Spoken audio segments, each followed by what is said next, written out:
Quentin Johnston is going to be a guy who surprises a lot of people and has the potential for mid wide receiver two upside, potentially even low end wide receiver one upside.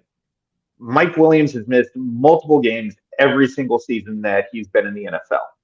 Not only that, he's also coming off a serious back injury where he got hurt last year. And then Keenan Allen is 31 years old. The big scouting report on him was he's dynamic with the ball in his hands and he is fantastic after the catch. So I think he's a guy that we could see become Justin Herbert's wide receiver one for years to come. Look, it's not going to be hard to beat out Josh Palmer as the wide receiver 2 on this team, or wide receiver 3 on this team, and then eventually take over as either the 1 or the 2. Josh Palmer last year, 65 PFF receiving grade. Like the lowest PFF receiving grade among qualified wide receivers was 60, and that was Marvin Jones.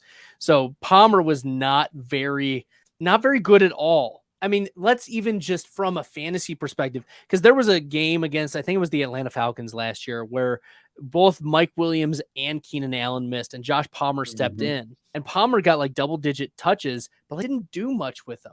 And so I think the Chargers are looking at this situation and saying, let's not only invest in the future with a first-round pick like Quentin Johnston, yards after the catch guy, as you mentioned, a downfield threat, but we also want a guy who, if our wide receivers get injured, we want somebody who can step in and be a dynamic player, because Josh Palmer's not it.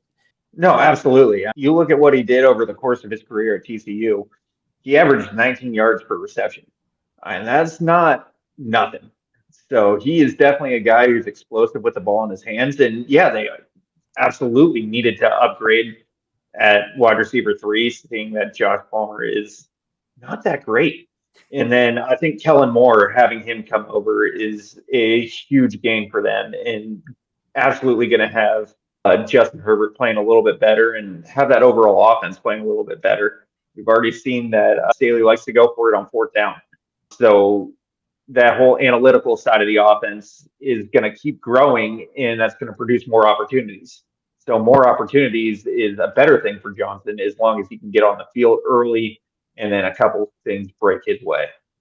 And the Chargers have been scraping and clawing for some wide receiver 3 to emerge. They were running out, I don't know, just these nothing wide receivers for years and years. Some of these wide receivers are so bad for the Chargers. Finally, they invest in a first-round wide receiver.